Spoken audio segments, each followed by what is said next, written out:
said, take me home, home, home.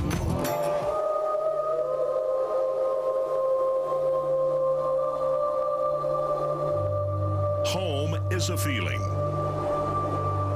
that can't be washed away. A state of mind and of grace, knowing you're where you belong. And when a sudden shift in the wind separates you from your roots, there's nothing quite so comforting as the return trip. For the first time this season, the LSU Tigers are back in Baton Rouge, able to play at their own stadium. This evening, the Tigers welcome the guests, the Volunteers of Tennessee, and anyone who's ever called Louisiana home. Welcome to ESPN2's College Football Primetime as the 4th-ranked Tigers of LSU play host to the 10th-ranked Tennessee Volunteers in a crucial SEC matchup.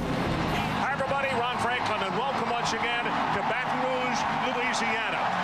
If there's ever been a situation where a state needed a diversion to get their mind off tragedy and disaster and destruction, boy, it's the state of Louisiana. And we have had a situation in this state over the last month of 2 devastating hurricanes that have come through. Well, these kids feel as though tonight that they are playing for everyone in the state of Louisiana. As you watch the Tigers take the field here, and I mean the noise is absolutely deafening.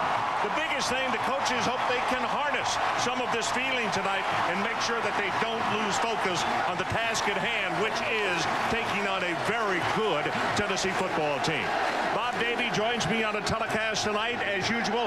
And Bob, one thing that never changes, the unwavering support of these people at LSU. Ron, people always ask me, what is the most difficult stadium, away stadium you've ever coached in? It is right here in Tiger Stadium on a Saturday night. This isn't Saturday night, it's Monday night, but these fans have waited a long time, and there is electricity in the air tonight. You know, there are similarities. These two teams, particularly on offense, Bob, remind me a lot of each other. They're both like great race cars, but to me, which one's going to have the best driver tonight? I think that's what it'll come down to. These teams are so similar, it really does come down to which quarterback plays better. For LSU, Jamarcus Russell is a talent. He is big and strong. He has a rocket arm. The problem, he is young, and he'll also make some mistakes. For Tennessee, the quarterback rotation is over, and now it's Erik Ainge's job. He also has great talent, but he hasn't been able to get into a rhythm this year. Ron, tonight it's all about the crowd and these two quarterbacks. As you can see, the Tigers only able to play one game. It was supposed to have been here, but they couldn't play it here because of the storm, so they went out and played it at Arizona State. Look at this situation right here, Bob Davie. 91 degrees. The heat index is 105, and we are at 6:35 in the evening. Holly Rowe, let's go down to the sideline and check with you. What do you have for us? Well, Ron, almost lost in all the chaos of leading up to this game is the fact there's a brand new coach here at LSU. Les Miles has yet to coach a game here in Tiger Stadium. He said 1,000 people have told him what to expect, but he didn't know what to expect. Guys, I can tell you, he ran out of the tunnel. He was yelling. He said, whoa, chest bumped one of his assistants. The Les Miles era begins tonight. So far, I think he's liking it. And Holly, I'm really curious to see how that little headset Les Miles has on holds up in Tiger Stadium with all the noise tonight. And it is remarkable. This is his first experience in LSU Stadium. That guy there has been here a few times, and I talked in the open. The toughest stadium I've ever coached in is LSU, but not far behind is Neyland Stadium in Knoxville, Tennessee. That is a great place with great fans as well. Remember one thing about Phil Fulmer. He has never started an SEC season losing 2 games, the first 2 games particularly. And everyone in this stadium, fans, coaches, players, Ron, have waited a long time for this moment. Jackson's kick high. It's going to be returnable. This is Johnson at the 1-yard line.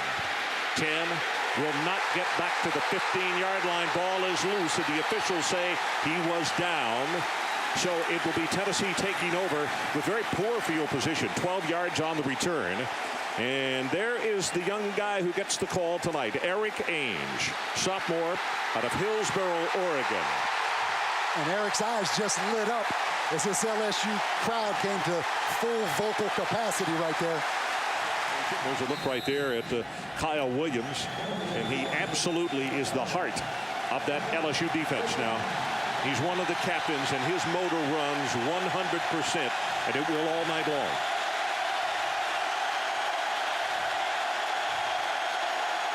LSU shows blitz. They give it to Riggs, and he will have about 3 yards at left tackle. Let's take a look at the Bud Light starting lineups for the Volunteers of Tennessee. Riggs out of Chattanooga, a senior. There'll be Phaeton starting tonight along with Chris Brown at wide receiver. Fullback is Corey Anderson. Up front with the offensive line, this is a bunch of new faces. Redshirt freshman Anthony Parker is starting at center tonight. Eric Young starts at left tackle. Between those two guys, very few snaps. They move Sears inside from his left tackle position to play guard this evening. Riggs right up the middle. Going to have a couple of yards and very tough sledding right there. Here are the starters defensively for the LSU Tigers, and this is a tough front, particularly those two defensive tackles, Roten and Kyle Williams. And as I said, Kyle is the heart of that group. The linebackers, very good group here as well. Cameron Vaughn is the guy who gets them lined up in the middle. He's the signal caller out of Terrytown, Louisiana. And in the secondary, Prude and Jackson at the corners. Daniels and LaRon Landry are the safeties. Second down, Tennessee.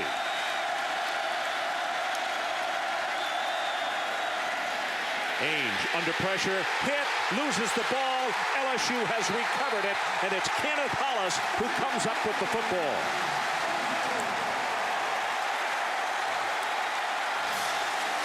Jesse Daniels is the man who knocked him away from the football. And LSU fans wanted more pressure defense from the new coordinator, Bo Pelini. They get it right there. Jesse Daniels on the safety blitz. Hollis comes up with the recovery. And worst case scenario right now for Tennessee and their offensive football team. So an early turnover, and LSU sets up camp at the 19.5-yard line of the Volunteers. Jamarcus Russell, the sophomore out of Mobile, opens at quarterback. That is Steltz in motion, the fullback, and he'll hand it off to Joseph Addai. Bounces it outside. 15, 10, 5, touchdown Addai, 19 yards, and the Tigers are on the board early.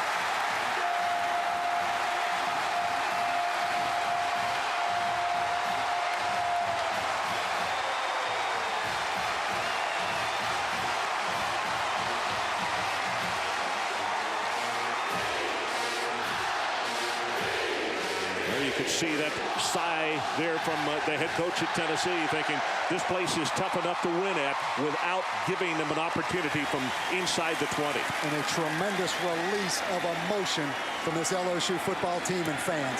Cole David to attempt the extra point, and he's got it.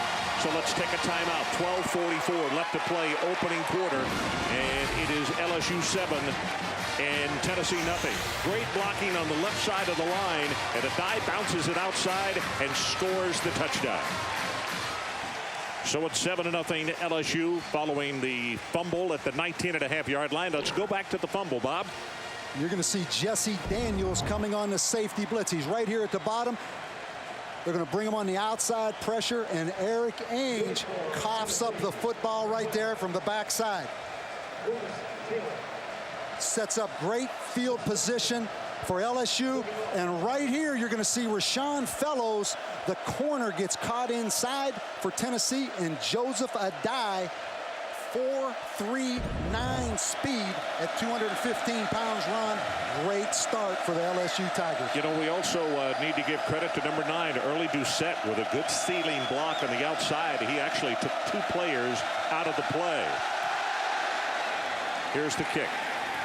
Coming down to Lucas Taylor.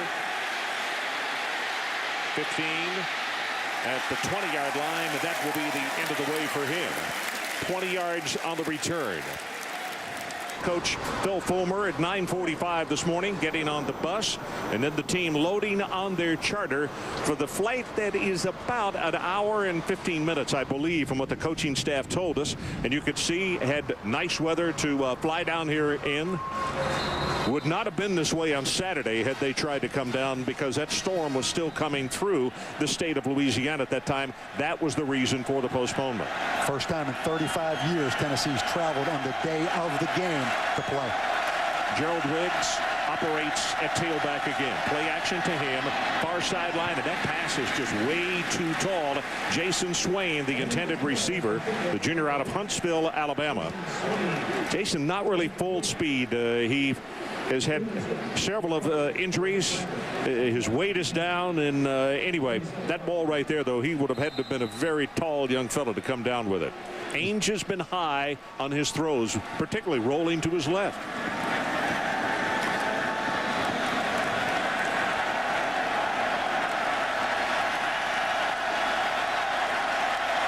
19 seconds left to play, opening quarter. So far, Tennessee fumbled, and on first down, Addai with 19.5 yards for the touchdown. This pass is caught. Was he inbounds? No. The official right there says, Jason Swain, you came down with both feet out of bounds. Craig Stelps was the man who was helping assist on the play. As we look at Jason Swain, you mentioned his weight is down. Is that left foot inbounds? No. Easy call right there. Back to Philip Fulmer. You talk about traveling the day of the game, Ron. In my opinion, that football team reflects how the head coach handles it. And I know Philip Fulmer would actually take that negative and turn it into a positive. If you panic and make it a big deal, your football team panics and makes it a big deal as well. Back into the ball game at wide receiver, number 3 for the Volunteers.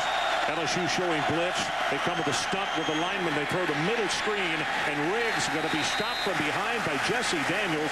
And Daniels has had some really key plays in this opening quarter. And as we swap into the field, LSU continues to lead 7-0. So we are back on a warm evening in Baton Rouge, Louisiana. At kickoff time, the heat index 105 degrees. Thank goodness it's cooling off a little bit, but that's compared to what? As Colquitt prepares to punt, it's his 5th kick of the evening. Pressure coming up the middle, gets this one away very high, and this not going to turn over. Green will make the fair catch and does at the 30-yard line. 29 yards on the punt.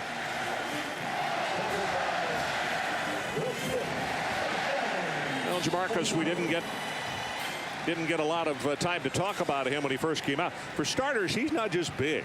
He is as big as his offensive lineman at 6'6", 252 pounds. You walk out on that practice field as we did, the first thing you say is, wow, when you see him. And then when he throws the football, he has a rocket arm.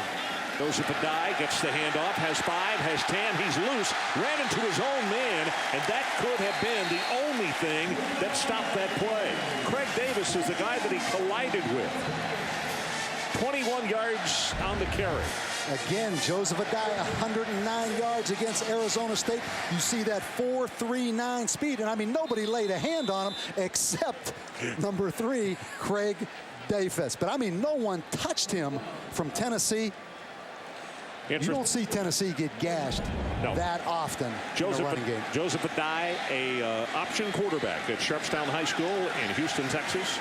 Sharon Carey comes into the lineup, and it's going to be a flea flicker.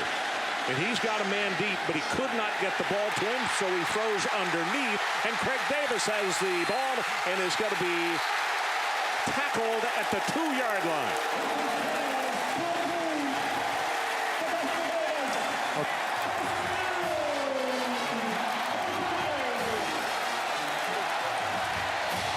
Jimbo Fisher pulling out all the stops on display.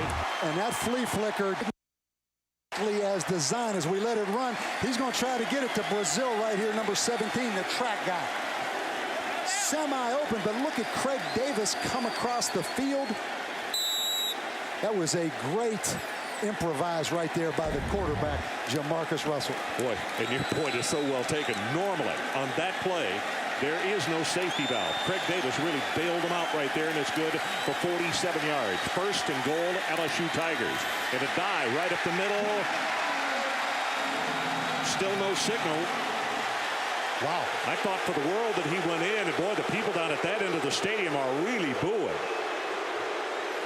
It appeared that Joseph Addai scored. Let's take another look at it right here. Keep in mind, the point of the football has to cross the plane of the goal line. This is reviewable. He scored. He did. Well, the minute this ball is snapped, it is not reviewable, so LSU is out of the huddle and about to snap the football. And Jamarcus Russell said, I will take my 255 pounds and I will sneak it into the end zone, and he scores.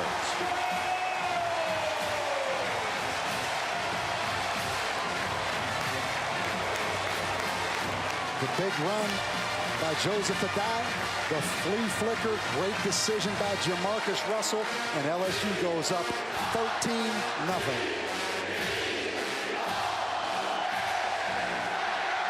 Colt David to attempt the extra point, trying to make it a 14-0 ball game. And he knocks it home. Bob, let's go back and take us through the play. All right, we'll do it when we come back. We'll take a timeout. 13:31 left until halftime as we look one more time at the flea flicker. Davis on the catch, pushed out of bounds at the 2, and then the big quarterback, Jamarcus Russell, scored on the quarterback sneak.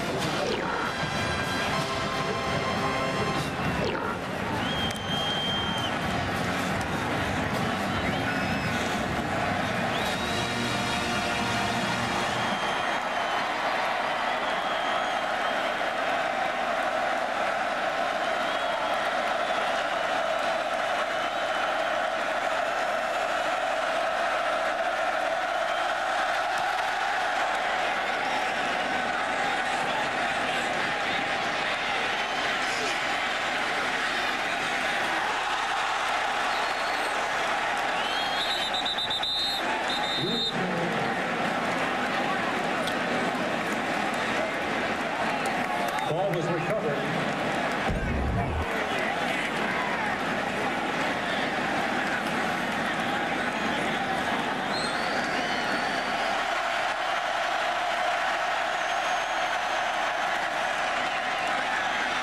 Got a man down there. The pass is almost intercepted by LaRon Landry. Well, Brett Smith had gotten behind him. Brett Smith was open early in this route. Erik Ainge a little late delivering it, and what a play by LaRon Landry coming off that hash mark. But you could see there, Brett Smith was behind him, but a tremendous play by LaRon Landry, whose brother plays in the defensive secondary at Georgia Tech.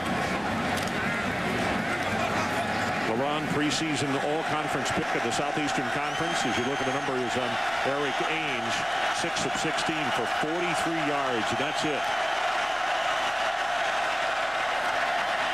Here comes pressure. Throws to the safety valve, 20-yard line. C.J. Payton still on his feet, and he's going to fight his way up close to the first down at around the 34-yard line. Chipus Jackson defensively makes the stop. Take a look at Erik Ainge. Again, came into this game the happiest guy in the world. No quarterback rotation. I watched him play last year as a true freshman in person. I think he's lost a little swagger, a little confidence with the rotation being taken out of the game. And right now, he's under tough circumstances as we look at Rick Clausen to get that swagger back. 3rd down and 9. I was looking at the wrong end of the sticks. I forgot about that 10-yard holding call just a moment ago. Here comes pressure. They send the blitz. Tennessee picks it up nicely, and the ball is intended for Brett Smith, then he missed it. Erik Ainge, if there's one thing mechanically I think he does a poor job of, it's setting his feet and throwing. He throws off his back foot a lot, as you see right there. Interesting, he spent some time with Peyton Manning this summer, and they talked about that, and they talked about mechanics. Peyton Manning told him, if it's not broken, don't fix it. But you have to question right there around that time. He didn't plant those feet and step into that throw. Colquitt comes in to punt again. He has been a busy young man in this first half. And LSU's got the return on. This is very returnable. Line drive kick from the 28 is Green, and Green breaks it. 45, 50, and is going to be stopped as he crosses the 50-yard line. And Tennessee with an injured player down back at the 37-yard line. 38 on the kick and 25 on the return. So let's take a break. 9:58 until halftime. LSU 14, Tennessee nothing. Looking at a great shot right there out on the Mississippi River, which of course runs right here through Baton Rouge and the port of Baton Rouge, which has been a very busy place the last week. Pressure on Russell, tried to throw it and did the smart thing as he just tucked it, and it's Paris Harrelson who is going to pick up the sack on the play, and a big loss for the LSU Tigers.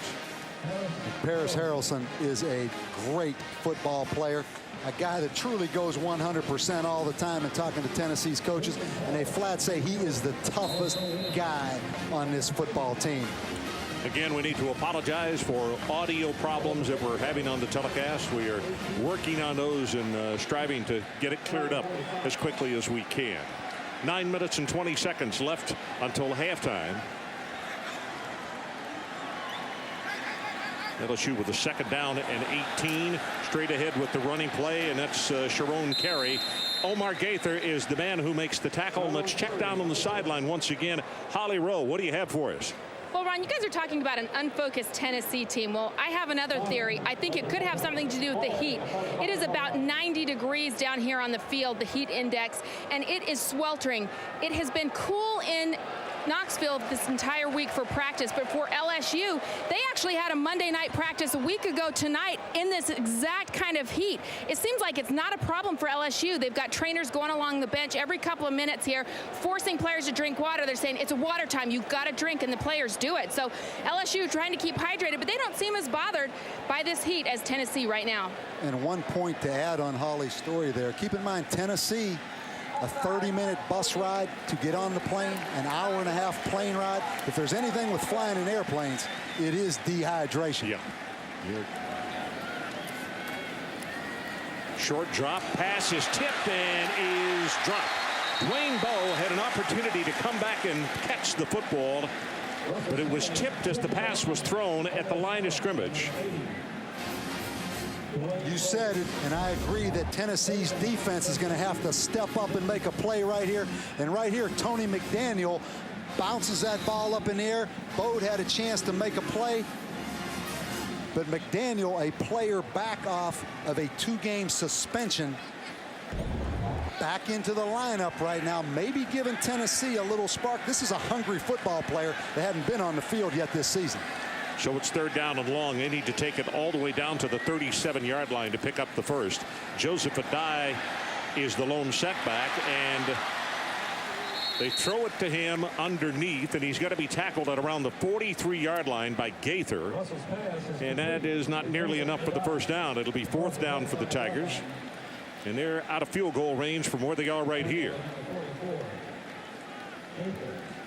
Right now, we look at the off-the-field problems that have been well documented. As you look at 13 players arrested or cited since February, keep in mind those things do go in cycles, and it can happen in the college football program in the country. But it has been something that's gathered a lot of national attention coming out of Knoxville. Here's the punt. It's just a pooch kick. Hefney is the D-man. He just runs away from it. And now LSU with a cover team, and it's going to be knocked down again by Ronnie Prude inside the 3-yard line this time. And Jackson sprinting down the field to say thank you to Prude, who for the second time tonight has downed the ball inside the 5. But right now what Philip Fulmer's thinking about, and Randy Shannon, I need some offense. They got to have it, and look where they're having to scrimmage from. Their own 1-yard line. Straight ahead, maybe a half-yard on the plane. Erik Ainge on the sneak. Cameron Vaughn for that middle linebacking spot was there to make the tackle. And, of course, all those Tiger fans right there behind him. And, I mean, they're very close to them. They're not going to oblige and make it a quiet and desirable situation. And this is a sluggish-looking Tennessee football team to me. As I just look at their body mechanics down there, getting in and out of that huddle. Other than Gerald Riggs, I don't see a lot of energy on that football field. Plenty of time in the play clock. 9 seconds down to 8. LSU comes with the blitz. Going to have to hurry, and Ainge throws it away. Intercepted for a touchdown, and that's Kenneth Hollis. Cameron Vaughn is the man who came with the pressure.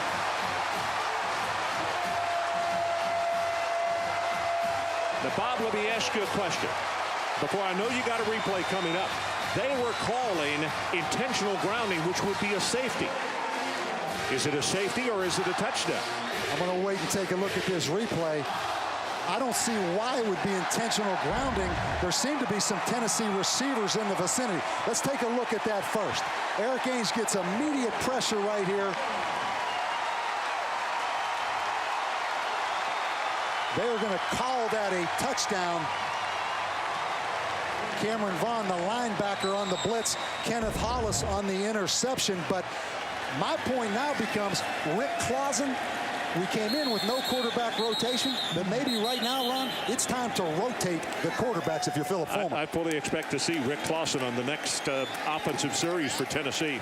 And his kick is right down the middle. Halftime, but it's LSU 21 and Tennessee nothing.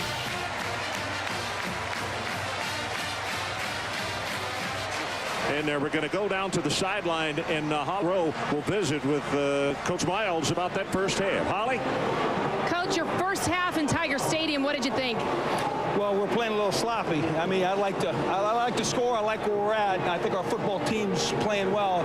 You can tell that we've been off. You know, we haven't had a regular schedule. We haven't played a lot of games. It's second ball game. Sloppiness looks that way.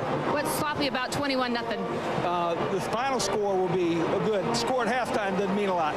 All right, tell us what happened there in the last thing. Were you trying to get your kicking team out, or what happened? The thing is he throws an incompletion. He throws a touchdown. If he scrambles, it better be a touchdown, and then he doesn't. Okay, so then we tried to hurry, get the field goal team on. If he throws an incompletion, we got 3 points. All right, we'll see you in the next half. See ya. So our score at halftime, LSU 21-0. Now to Reese Davis. It's a glimmer of hope, I think, to show that, you know, it's going to come back. Everything's going to be all right. It's going to be rough, but it's going to be all right. Once you get into Tiger Stadium, you got 90,000 people screaming. I don't know. It's like going to grandma's house. You know, it's going to be okay. You know. We need to let everybody know that everything's all right, and we need to watch our team win. You know, watch our team win in our stadium. So welcome back to Tiger Stadium, Baton Rouge, Louisiana. I love that analogy, like going to grandma's house. You know everything's going to be all right. And for the LSU Tigers, everything is all right now. 2 turnovers. They have come up with 14 points. Total of 21 points in the first half, and then pitching a shutout right now over the Volunteers of Tennessee. And it'll be LSU to receive the kickoff. They won the opening toss and deferred. And as you look right there, they have got Skylar Green as one of the deep backs, the senior out of New Orleans, Louisiana, and Joseph Addai also back deep. Here's the kick. And this is going to be Green, 2 yards deep. Tripped up at the 10-yard line. I'm not so sure that he wasn't actually tripped up by his own guy. We go back and look at the stats in that first half.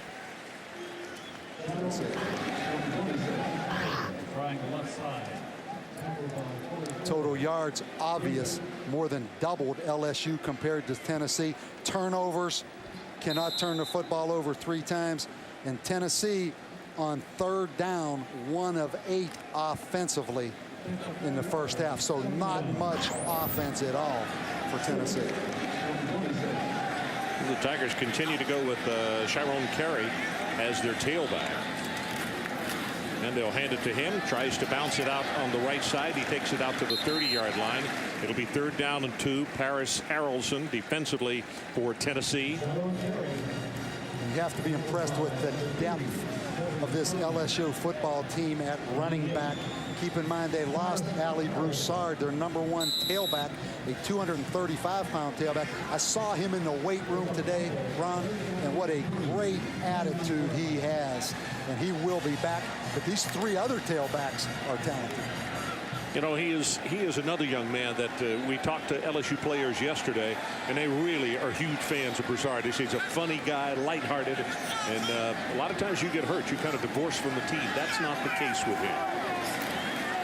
Skylar Green turns the corner, loses the football. Now, where did the ball come out? And he's going to lose yards, so it's going to be 4th down as Kevin Simon is the man who caused the turnover. Or the fumble, I should say, not a turnover yet. Exactly. Tennessee gets a break right there, sets up a 4th down as we watch Skylar Green again on the sweep right here. There you see Kevin Simon knocking the ball out, number 2. Bob mentioned back in the first half that he had 17 tackles against the University of Florida. And right here, he creates a situation where LSU, rather than picking up the first down, going to have to punt the ball away. Lucas Taylor, the man back deep. High hanging kick. Going to run away from this one. It'll go out of bounds at around the 38-yard line. And let's go down to the sideline, Holly Rowe. Well, Tennessee quarterback Erik Ainge has been cleared by the medical staff to play. He's got a strained neck and back muscle. But I asked Philip Fulmer if Ainge will play, and he said, we're going to wait and see how Rick Clausen does right now. So Rick Clausen gets to start the second half, despite Erik Ainge being told by the coaches this week that he's the man. Another twist in the saga at quarterback for Tennessee. Well, Holly, I definitely think that the way things happened in that first half, and then the thrown away pass that went for a touchdown, they're well justified in making the decision that they made. You just can't have that kind of thing going on.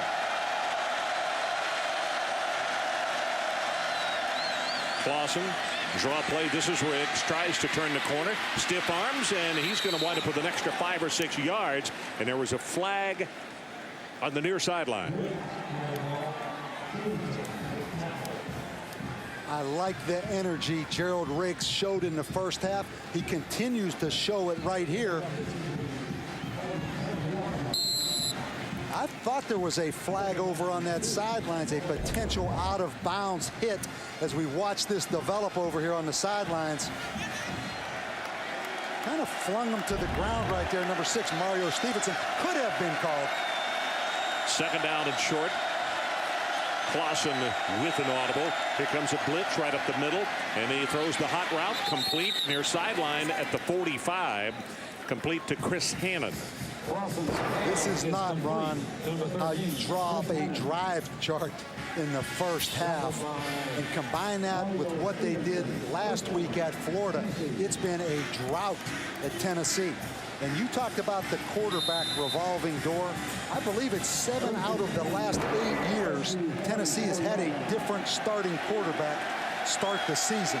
So it's a continuing saga, as you said, at quarterback. Well, it's first down, and they have it now at the 44-yard line. It's Ron Landry who is creeping up in that safety position, and Clausen with another audible. 3 seconds, down to 2 on the play clock. Short drop, and he throws that hot route again, and they've got it complete to Hannon. And Mario Stevenson will push him out of bounds. LaRon Landry came over to help out as well, but it's a gain of 9 yards. So Clausen making the proper read, right? I agree. He checked at the line of scrimmage. Keep in mind, and this is stating the obvious, it's only a 21-0 football game. Tennessee on the move right now.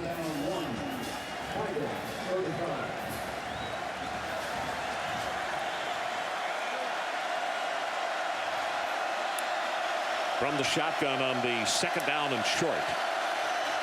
Low pass, quick pass, and he's got it out on the flat. And it's going to go inside the 30-yard line to Jason Swain. And the junior out of Huntsville is going to advance it enough for the first down, plus about 7 more yards. And what you like right there, Jason Swain protecting that football. They throw the little wide receiver screen. And what I like, he protected that football right here. Tennessee turned it over 3 times in the first half, but a little momentum right here. First and 10 for the Volunteers.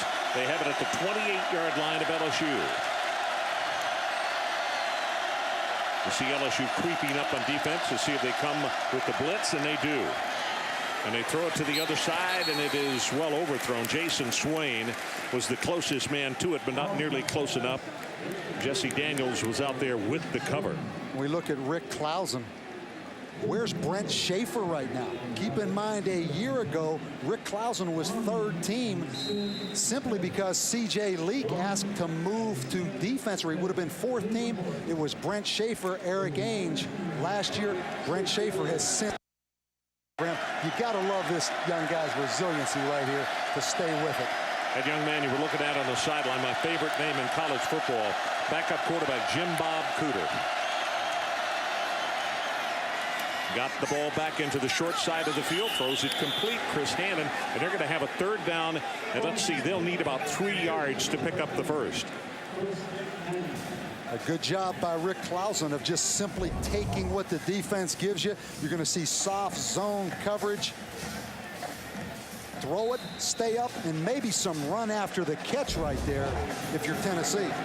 Well, it was a nice job of the offensive line, giving Rick Clausen an opportunity to throw the football. Third down, 3 wide receivers to the left. You see him to the bottom of the screen.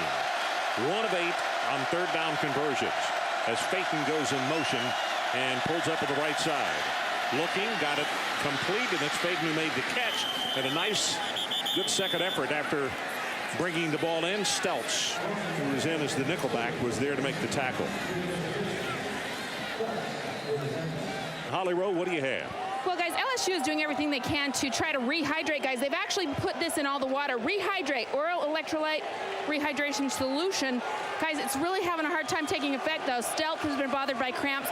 A lot of the guys have been getting treated here on the sideline with water. They've been throwing water on their legs, icing down their legs, but it is so hot and humid, it is a challenge for the trainers. Okay, Holly, well, you're down there close to the student section, and you can hear them coming to their feet trying to get this defense to rise up and stop this uprising by the Tennessee Volunteers as they have a first down and 10 at the LSU 15-yard line. Deepest penetration that the Volunteers have had this evening.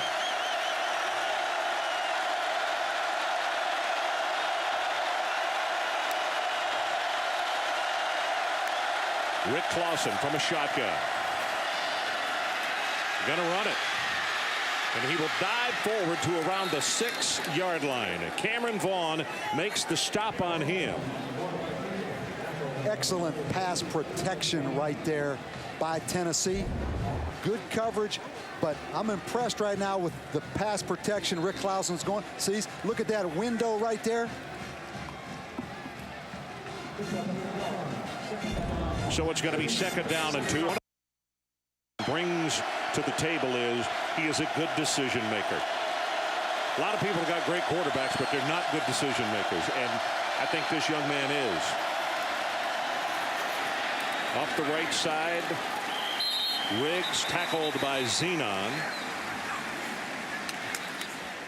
Jonathan Zenon, a sophomore out of Breaux Bridge, Louisiana. Also Kenneth Hollis was there to help out on the stop. And they're going to give him forward progress inside the 5, so it is a 1st and goal for the Tennessee Volunteers. I mentioned at halftime, Tennessee has gone 17 straight possessions without scoring a point, trying to break that drought and also get back in this football game. Don't jinx them right now. This could be it right here, Ron. Second down and goal as they scrimmage now from the 8. Clausen steps up right over the middle, got it, touchdown Tennessee, and it's Brett Smith. So after 17 straight possessions without a point, the Volunteers break the drought. 8 yards on the touchdown pass, and the extra point to come, trying to make this a 21-7 ball game.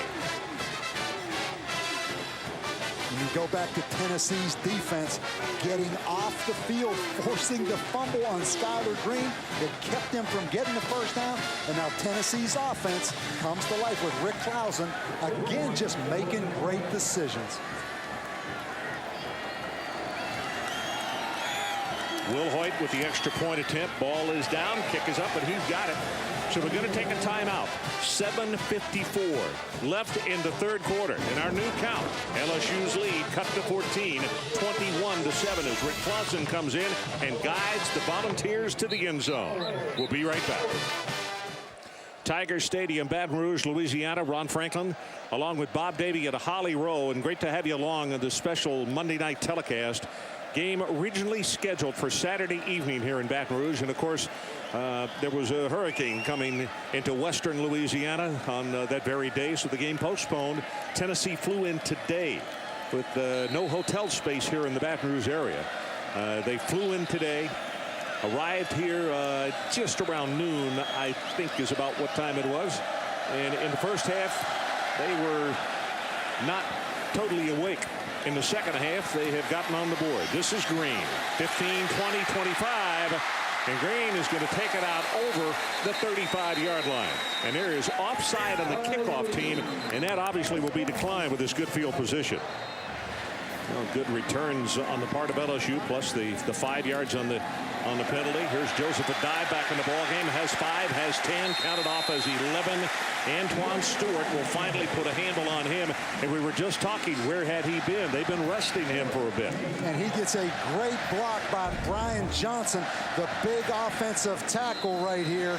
He is going to pull, and LSU's offensive line, very athletic. And Joseph Addai back in, and we talked about it earlier, Ron. We think he needs more carries. He is the most dynamic of these running backs, in my opinion, at LSU. Well, Joseph Addai is an interesting guy as far as looking ahead to a future in the pros, because, Bob, he brings so much to the table as they stretch out the chain. It is a first down. He can play tailback. He can play wide receiver.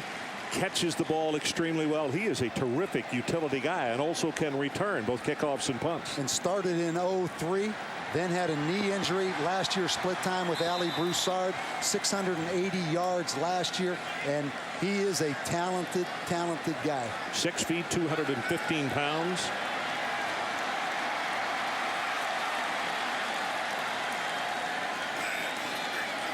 Tennessee creeping up defensively. They keep it on the ground. Big opening. Addai again has 5, has 10. Counted off at 12 yards this time. You saw his average at 7.5 yards per try, and it's going to do nothing but go up after those last 2 carries. And we talked about athletic offensive line. I want you to watch Big Whitworth right here. The other offensive tackle come around.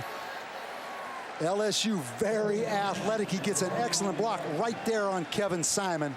And now you have the feeling one more dagger for the LSU offense, and I'm not sure Tennessee can come back. Addai now 9 carries, 71 yards. Kevin Steltz goes in motion. Here's Addai again. He gets belted hard at the line of scrimmage, spins around, and will have about 4 yards on the play. Holly Rowe, let's check with you again. Well, Jimbo Fisher says that Joseph Addai is the kind of player that you love to have as a coach.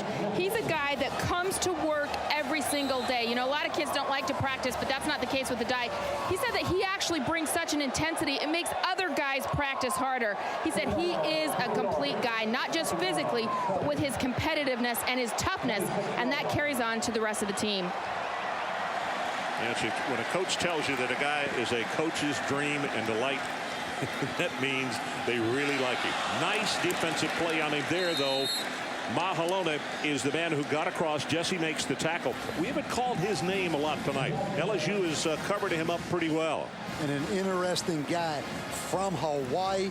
He was actually on the canoe paddling team in high school in Hawaii. That's a big old Roseman right there from the state of Hawaii. But this is a key guy for this football team. He's co-captain, and what an interesting guy to talk to. Yeah, he was a lot of fun on the telephone. He kind of led the conversation there for the length of time that we visited with him. Benny Brazil checks into the lineup, number 17. Keep an eye on him. He is the track guy, and that's who they're going to throw to. The middle screen, Brazil, and Tennessee is there nicely to make the tackle. Kevin Simon on the stop. And the one thing you need to understand about Brazil, he won in the Olympics, and with his kind of speed, you got to know where he is every second that he's on the field, because if he gets behind you, you're not going to catch him. And he really has been a surprise, an added surprise to this talented LSU offense. This is a big field goal right here. Chris Jackson's going to try it. We mentioned that his career long is 53 yards. This is an attempt of 42. The holder is Matt Flynn. the backup quarterback, the sophomore out of Tyler Lee. The kick, well, he didn't hit this one well, but he got it. Well, they don't judge it by aesthetics. It didn't get real high, but it went through. And LSU was on the scoreboard again with 1:37 left to play in the third quarter. Lucas Taylor, the deep man, back.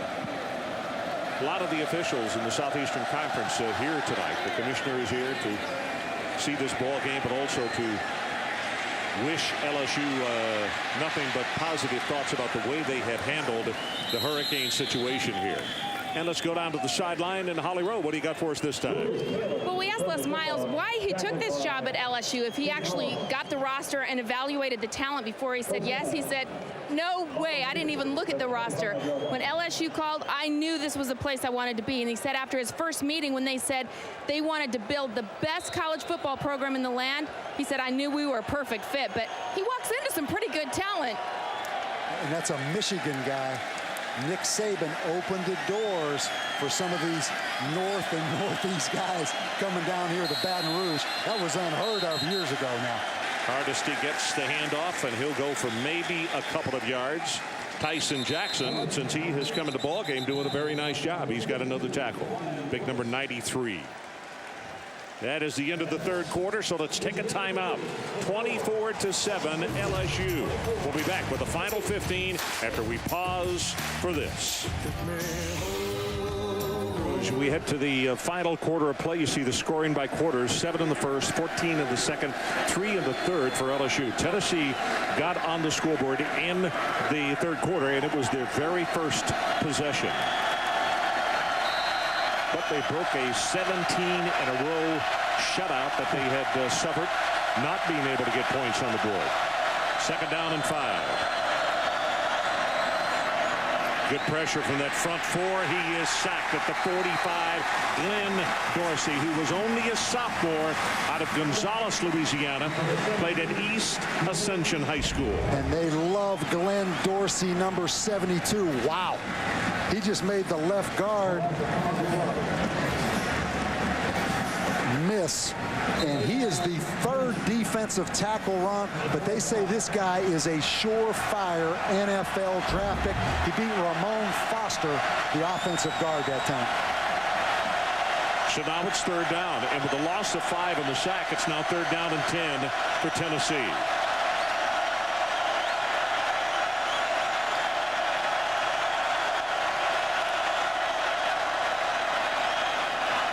Blitz, Daniels right over the middle. C.J. Payton's got the completed pass, and he'll have the first down plus 5 more yards.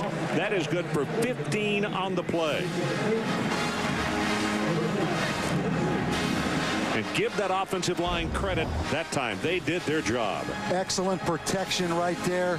And Rick Clausen again, Ron, a window in which to throw that football there, an open window. And C.J. Payton, another big play right here to keep this thing alive.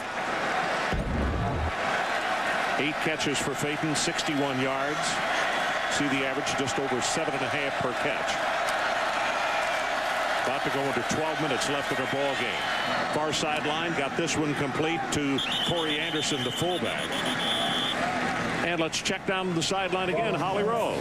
Well, guys, you mentioned it earlier. Clausen was actually a student here for 2 years, played on this football team, and he was roommates with the guy that's trying to sack him right now, Kyle Williams. Now, Kyle said that guy is a unique cat, actually. Clausen had 3 beds put together in his room, and they said he just lived in his room. He would actually have the pizza delivery guy just come right to the window and pay him right there, so he never had to leave the building. And they said if you wanted to go visit him or chat with him, you had to just go in and hang out on his gigantic bed. He said he's kind of a weird dude, but they love him. Yeah, they were looking forward to exchanging barbs with him tonight. Right now, he's trying to put a barb on him that is going to lead him to victory. Caught 20-15 down to the 10-yard line, and that is Robert Meacham. Everybody's been saying he needs to make a big play. There is one right there. He finally got one. He's not been 100% because of the ankle. He beats man-to-man and beats the jam right there. And Meacham is another one of those kids, Bob. He's a big target at 6'3", 218. And out of Booker T. Washington High School in Tulsa, Oklahoma, a lot of players have come out of Booker T. Washington High School in Tulsa. Coach Ed Lacey was there, it seemed like forever, and he sent a lot of kids into the college programs. Wonderful man. Hardesty comes in at tailback, number 34. Hardesty, nice block in the play, far sideline. It is caught at the 1, caught by Meacham.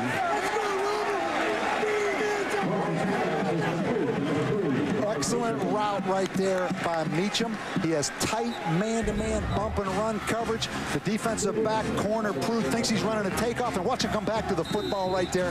That's a well-designed route right there against tight man-to-man coverage. Did you see Hardesty, the freshman? Did a nice job on the defender coming across, picking him up, saving his quarterback, and allowing him to get the pass away. Going to give it to Hardesty and an opportunity to score, and not this time. Cameron Vaughn, who was back on the field, went to the locker room for just a bit. I don't know if he had to be rehydrated or what, but Kenneth Hollis also there to help out on the tackle. And it's tough if you're Tennessee.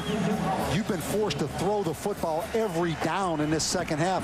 Now to kind of go into a run mode and try to power it in the end zone, not the easiest thing. You've had no success really running the football. Third down and goal, and I'll tell you what, Riggs didn't get it. Riggs did not get it. It's going to be 4th down, and obviously down 24-7. They don't need a field goal. They need a touchdown. And the crowd will come to life right now on 4th and 1. Highsmith and Kyle Williams combining on that stop just now. And this crowd will let you know if they keep them out of the end zone. You will hear a gigantic roar. And advantage to the defensive front of LSU. With all this crowd noise, it's going to be hard for Tennessee's offensive line to just dig in, hear the snap count. 4th down. Clausen straight ahead. Touchdown, Tennessee. That was big from an emotional standpoint if you're Tennessee, not only in this football game, Ron, how it progresses, but I think in this season, if they would have got stopped right there on 4th and an inch, that's a tough situation for a football team to rebound from. Credit right there, Rick Clausen. Excellent drive, ball control kind of passing game, took them down the field. Will Hoyt to attempt the extra point, trying to make it a 24-14 ball game.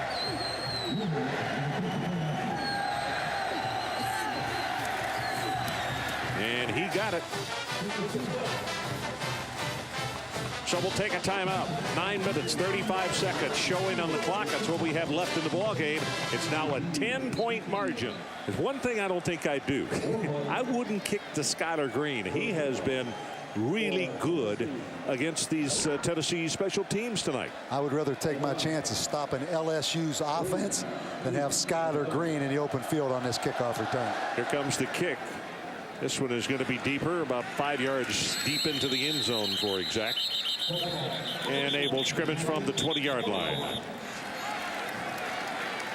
Hester back in the lineup at fullback, and you look for him, and that's where they're going, to the fullback, and he makes the catch, but he did go down on one knee. Have to admit, they worked on throwing to the fullback a lot. And you could see the athletic ability, excuse me, Ron, that Hester has. And like I said, you're going to get away with that one game. But when you put 18 in there, the next game, everybody in that stadium is going to be calling up pass. But I think Jimbo Fisher will probably run the ball then. Who knows? He may even throw it. Speaking of Hester. He's got good hands, but he's also a good blocker. He only picked up about 2.5 on the play. Joseph Addai comes into the lineup at tailback. Tennessee's defense looking for another stop. They give it to Addai. He's going to put a head down and go for a very short yard. In fact, he may have lost a half a yard. Justin Harrell makes the tackle for Tennessee, and now clock runs 8 minutes and 40 seconds. It's 3rd down for the LSU Tigers. You see Justin Harrell right there, an excellent run stopper, MVP of the Cotton Bowl. 3rd down and 7 right now. Keep in mind, Tennessee's defense, if they can get their offense back on the field, LSU's defense a little tired on that last series.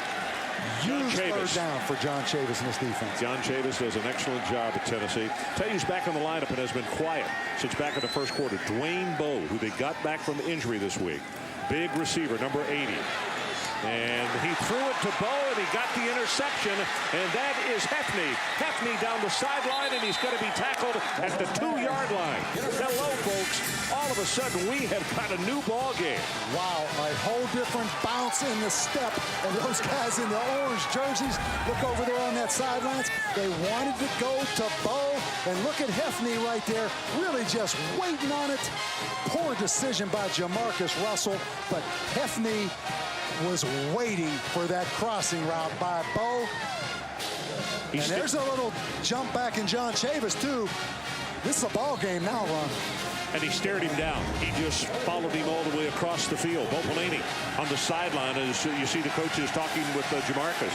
All of a sudden, from what looked as though it was going to be a blowout, here is Tennessee about 1.5 yards away from making this a 3-point ball game. Left side, Riggs, touchdown. What a block by Corey Anderson, the fullback, to pave the way. There's a reason they play 2 halves in football, a complete turnaround. And this crowd right now is completely out of it. And this whole stadium and LSU football team needs to re-energize right now, or Tennessee's going to come in here and take this thing. Will Hoyt knocks it home, and with 7 minutes and 15 seconds left in our ball game, we have a 3-point contest. 24-21 LSU, and the Volunteers roaring back.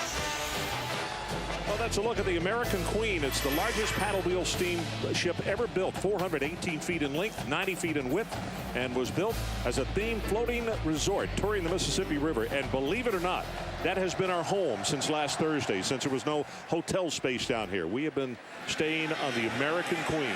That kickoff going 5 yards deep in the end zone, and Addai will not return it.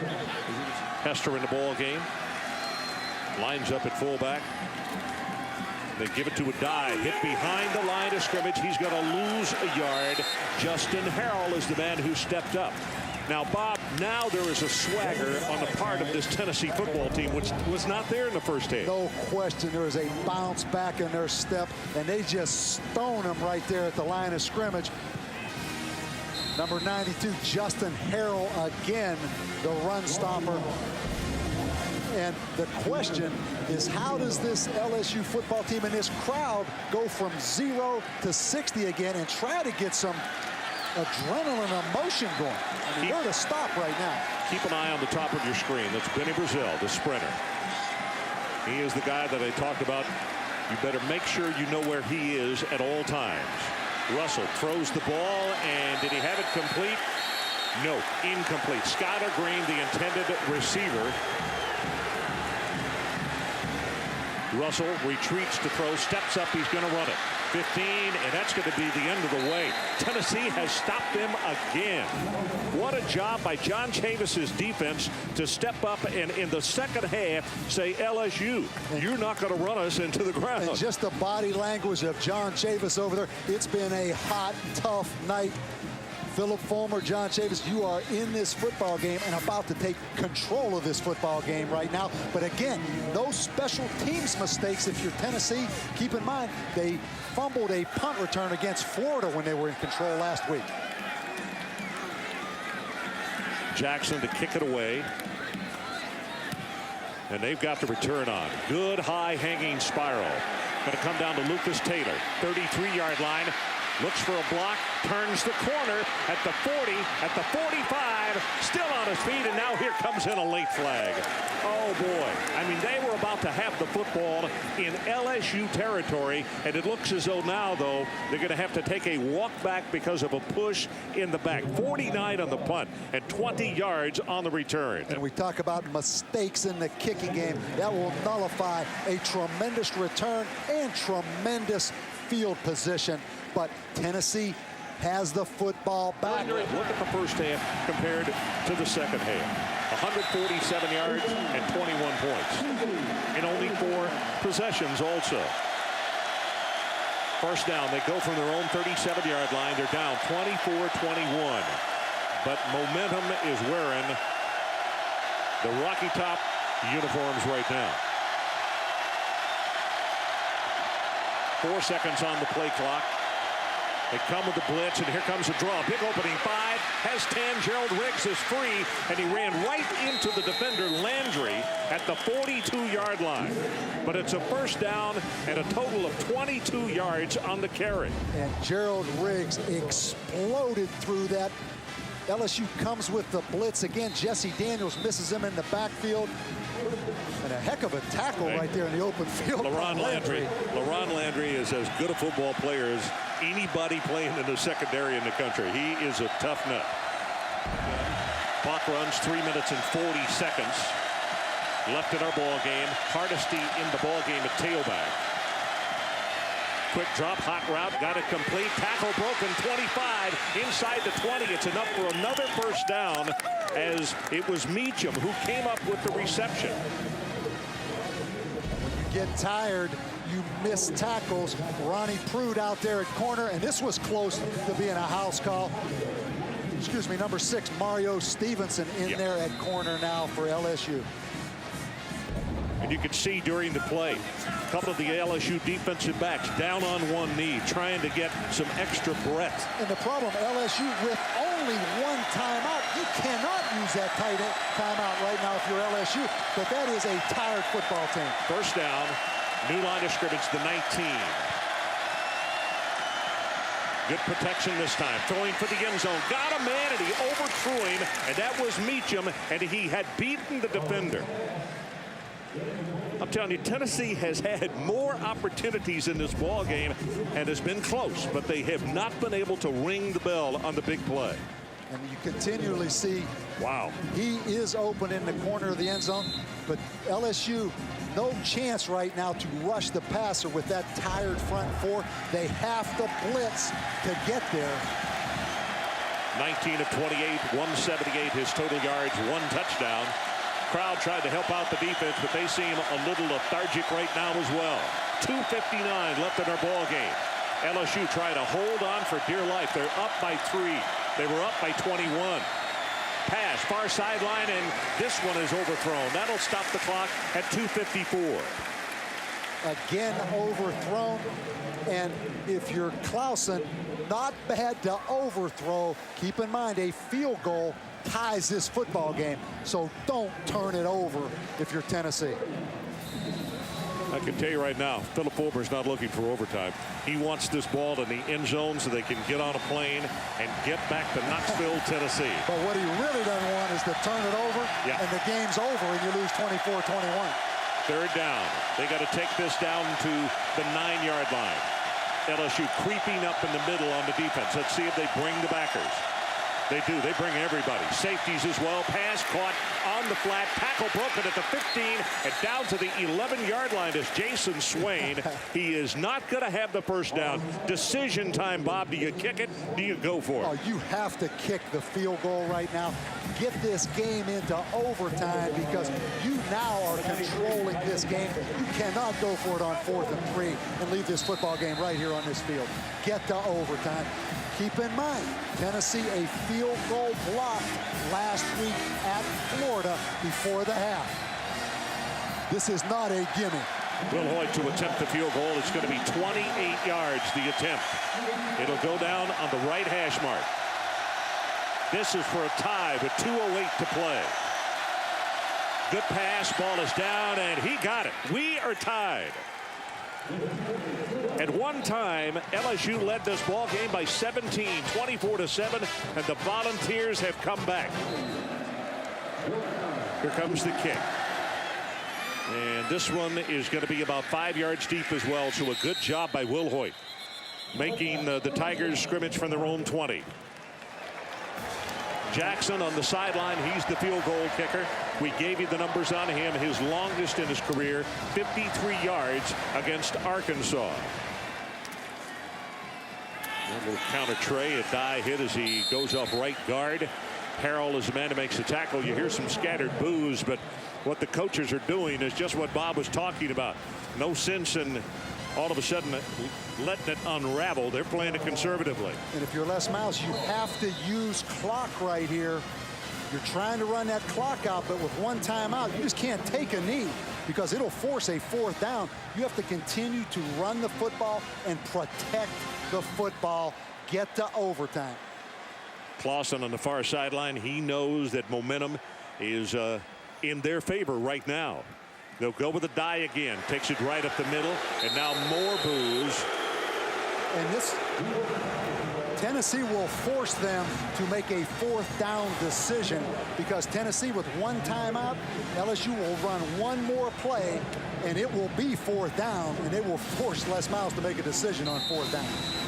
Well, Les with his first home game here in Baton Rouge, and for the first time getting the baptism with boos.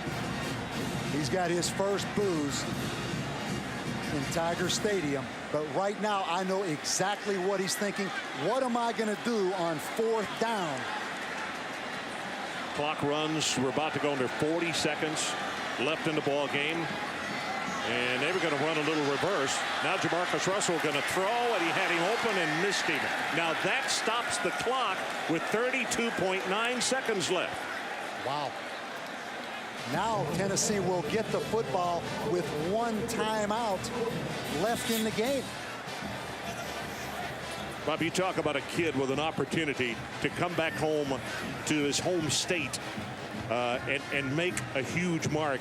Lucas Taylor, number 12, was a high school at Karen Crow High School in Louisiana. He is the return man. He's got an opportunity to put his name in lights and on the headlines for tomorrow with a good return right here. And a tired LSU coverage team. On the previous return, excellent return, but Tennessee had a block in the back. I would punt this football away from him right here. Don't let him get his hands on this ball and make a return. Good pass from center. Here's the boot. Good coverage kick. Very high. He's going to have to signal for a fair catch. Doesn't. Loses the football for just a moment. Phil Fulmer had to have his heart jump up into his throat. Daniel Francis on the cover, 41 on the punt, and nothing on the return. But 23 seconds left. One timeout, and these big, tall receivers. But how close was that right there? Oh, my goodness. Oh, my goodness. And you see where the line of scrimmage would have been had LSU made the recovery. Gerald Riggs, the lone setback. 23.2 seconds left in regulation. Looks, going to go deep over the middle, and it is intercepted at the 46-yard line. LaRon Landry on the pickoff.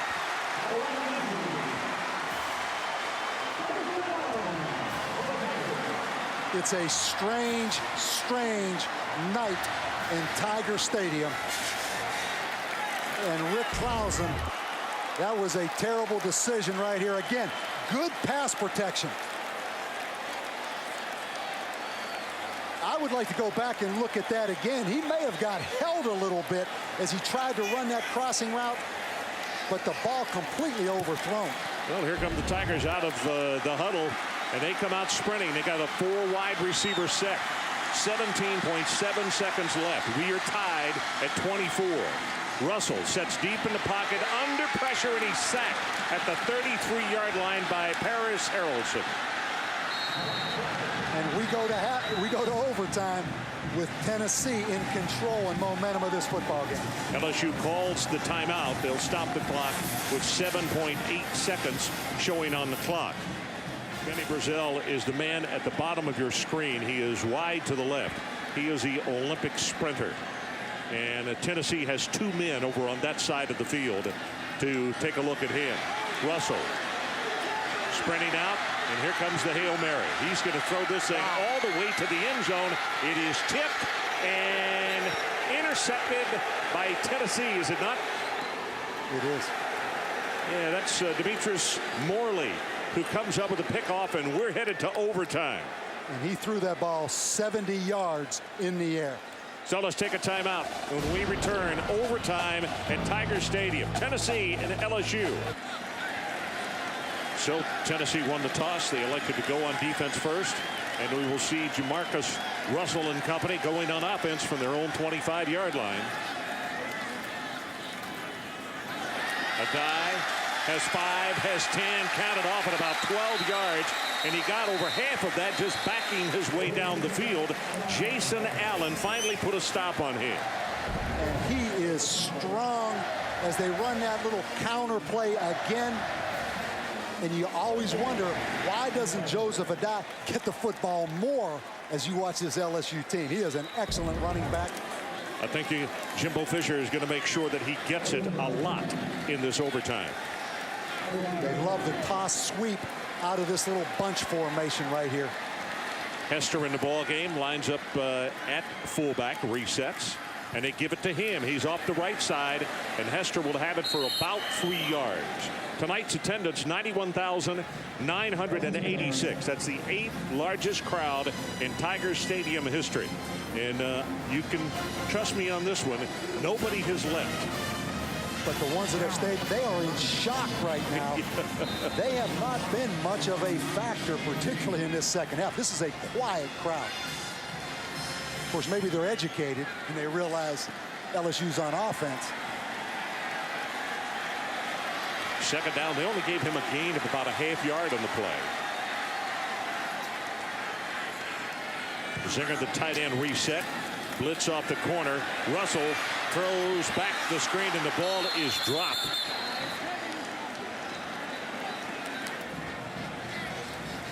Mahalona trying to come with the pressure. There was no flag on the play, but it appeared that he was being held. I thought they were going to call holding on that, and Mahalona just blew it up right up the middle right there. And LSU fortunate there wasn't a holding penalty, which would have made it a more difficult field goal opportunity.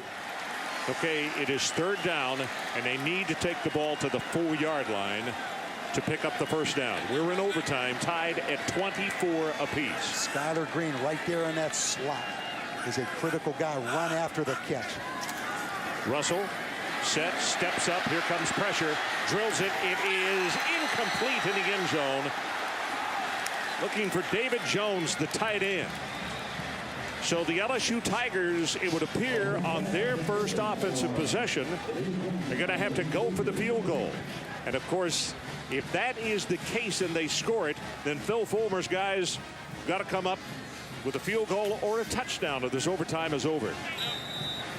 You always think about the deep snapper, you think about the holder, and you just think about execution right now if you're LSU.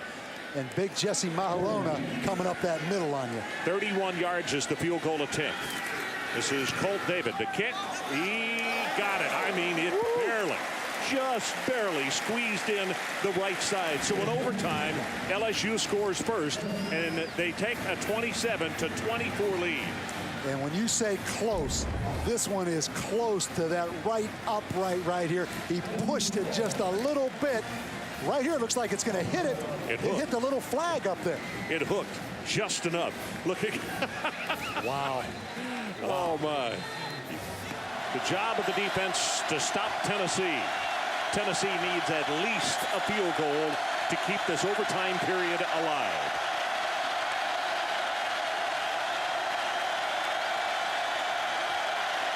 Clausen throws it out of the backfield. Broken tackle. Riggs takes it up the field. He's going to wind up with a gain of almost 10 yards in the play. Steltz is a man who finally put the stopper on him. It's a gain of 10. And I've been impressed with Gerald Riggs all night long. Didn't get a lot of live snaps in training camp. Kind of Philip Fulmer's philosophy to keep him healthy because they don't have depth there. But he looks quicker right now than anybody on that football field. Tennessee breaks the huddle. It is first down. They now own it at the 15-yard line. Ball security if you're Tennessee. Overtime, Tigers got a field goal on their first possession. Tennessee trying to pick up a touchdown and win it and head back to Knoxville. Draw play, comes to the left, 15 at the 10, and shoved out of bounds on the near sideline at the 8-yard line. LaRon Landry finally made the play. I want you to watch Ramon Foster, number 78, the left offensive tackle right here. It's either 76, I believe it's 76. Right here at the top, he's holding right there, number 76, Aaron Sears. That could have been called, should have been called. So the situation, second down. They need about 3.5 yards to pick up the first down. To the top of your screen, number 1, Jason Swain. LSU again late getting lined up. That's Peyton in motion. And they'll go with the running play. Riggs right up the middle, breaks big hole inside the 5, and he's down to the 3. And I mean, a hush has come over this crowd. It will be 1st and goal, Tennessee. Highsmith on the tackle. But I don't need to tell you, it does not take a mathematical genius to figure out Tennessee pushes this thing into the end zone, and they go home with a win after trailing 24-7 and having a horrendous first half. Unbelievable turnaround. But if you're LSU's defense, keep playing. Strange things happen. If I'm Philip Fulmer, give it to Gerald Riggs. Let him win this football game for you. 1st and goal. The ball resting at the LSU 3. Riggs, left side, big opening at the 2, at the 1. He will not get in, but it's going to be 2nd down and goal. And from the spotting of the football, he's only a couple of feet away. Glenn Dorsey combined with Hollis on the stop. If you're Tennessee, no penalties, ball security on the quarterback center exchange, and give it to Gerald Riggs and just gut this thing out right here. Here come the Volunteers. 2nd down and goal. The ball just inches away, as you can see. If they score here, they win the overtime. They ran the sneak earlier in the game. Straight ahead with the quarterback sneak, and Clausen is going to be stopped, and that's Kenneth Hollis, who comes up to make the big hit. Now it's 3rd down and goal. The dilemma. Do you take the ball off the line of scrimmage if you're Philip Fulmer and hand it to Riggs, or do you sneak it again? Let's watch this sneak again. Wow. LSU strong up that middle now. I think they blew the whistle right there and stopped that play. So the ball sits on about the half-yard line. 1st overtime, LSU 27, Tennessee 24. And the Volunteers on the lip of the cup.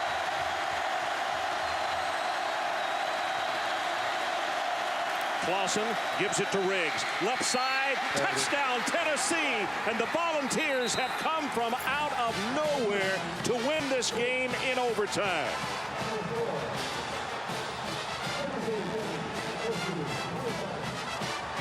Unbelievable gut check right there by Philip Fulmer. And this is a stunned, shocked LSU crowd. I mean, look at those kids. I mean, they're just saying, how could this happen? I mean, they were up 24-7, and then all of a sudden, Tennessee just continued to come back, and the momentum got on the side of the guys from Knoxville, and I'm telling you, what a job of coming back. Let's go, buddy. Get on, man. And let's go down to the field, and Holly is with Phil Fulmer. Coach, you went to the locker room 21-0 at LSU. What did you think at halftime? There was no panic. We challenged each other. We hadn't played very well, obviously, in the first half. I don't know if there's a better story in America than Rick Clausen, you know, getting done what he got done, coming back here to win this football game at a place that he had been. I don't know if there's a better story in the world than what this guy's done.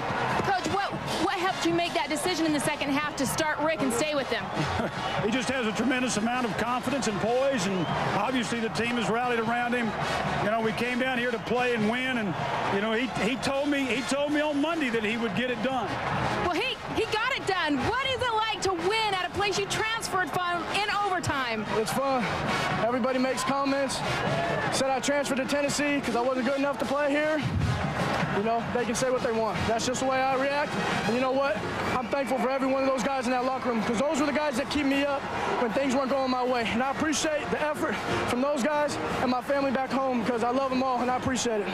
Rick, you guys were dragging, you were tired, you didn't have a ton of energy in that second half, but what turned it around for you to get that momentum back? We've worked too hard in the offseason. We knew that it was going to come down here, it was going to be a fight, and that's something that we knew. But you know what? There's not too many other places like this and playing in an atmosphere like this, so we had to enjoy it as a team, and I'm so thankful for those guys in that locker room.